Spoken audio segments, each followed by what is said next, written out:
കുട്ടിക്ക് കുറച്ച് ബുദ്ധിമുട്ട് വരും. എന്നുവെച്ചാൽ അതിൻ്റെ ഉദാഹരണം ഒരു കാര്യം പറയുകയാണെങ്കിൽ ഇപ്പം നമ്മൾ ഒരു ജയസ്വരത്തിൻ്റെ ഒരു പല്ലവി ഞാൻ പാടാം. സാ നി സരി സാ നി ദ പദ നീ ദ പ മ ഗ മ പദ നി സാ എന്ന് പാടുന്നു. ഇത് വന്നിട്ട് മിശ്രമാണ്, മിശ്രജാതി ഒരു താളമാണ്. ഈ താളത്തിൽ മിശ്രജാതി എന്ന് പറയുമ്പോൾ 7 അക്ഷരം, തക്കിട്ട തക്കധീമി, ഈ 7 അക്ഷരത്തിൽ കിടക്കുന്ന താളം. ഈ താളത്തിൽ ആ ഐറ്റം തീരുന്നത് വരെ ഈ മിശ്രത്തിലല്ല അതിനകത്ത് വരുന്ന സ്റ്റെപ്സുകൾ. വ്യത്യാസം മനസ്സിലായ? പാട്ട് അങ്ങനെ കിടക്കും. ഇപ്പം ഇങ്ങനെ ഞാനിപ്പോൾ ഇങ്ങനെ പാടിയതുപോലെ ഈ താളം കിടക്കും, പാട്ടിങ്ങനെ പല്ലവി ഇങ്ങനെ പാടിക്കൊണ്ടിരിക്കും.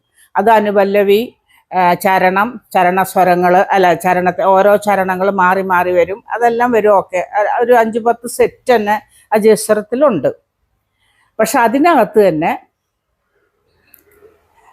മിശ്രമാണ് ഈ താളമെങ്കിലും അതിനകത്ത് ചതുരസ്രം വരുന്നുണ്ട്, തിസ്രം വരുന്നുണ്ട്, ഖണ്ഡം വരുന്നുണ്ട്, സങ്കീർണം വരുന്നുണ്ട്, എല്ലാം വരുന്നുണ്ട്. മിശ്രം മാത്രമല്ല. ഇതൊന്നും കുഞ്ഞുങ്ങളെ പെട്ടെന്ന് പഠിപ്പിച്ചെടുക്കാൻ ഭയങ്കര ബുദ്ധിമുട്ടായിരിക്കും. അവർക്ക് സ്റ്റേജിൽ കയറുമ്പോൾ ഉറപ്പായിട്ട് തെറ്റിയിരിക്കും. അത് മനസ്സിലായി? അപ്പം സാഹിത്യത്തിൻ്റെ പാട്ടുകളാണെങ്കിൽ അവർ പെട്ടെന്ന് കൂടെ ക്യാച്ച് ചെയ്യും കുട്ടികൾ. അതാണ് ആ കുട്ടിയുടെ സംശയം, ആ അമ്മയുടെ സംശയം അതായിരുന്നു.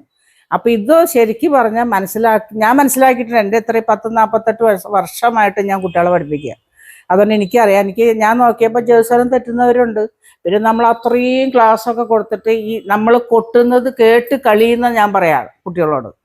ഞാൻ കൊട്ടുന്നത് നിങ്ങൾ കാലെടുത്ത് വെക്കുന്നത് അപ്പോഴും ചെറിയ കുട്ടിയാകുമ്പോൾ നമുക്ക് തിസ്ര നട, അല്ലെങ്കിൽ ചതുരസ്ര നട, ഖണ്ഡ നട, സങ്കീർണ നട, അല്ലെങ്കിൽ മിശ്രമാണ് ജയസ്വരത്തിൻ്റെ താളം, 5ാമത്തെ നട എന്ന് കൂട്ടിക്കുക. അപ്പോൾ ഇതിൽ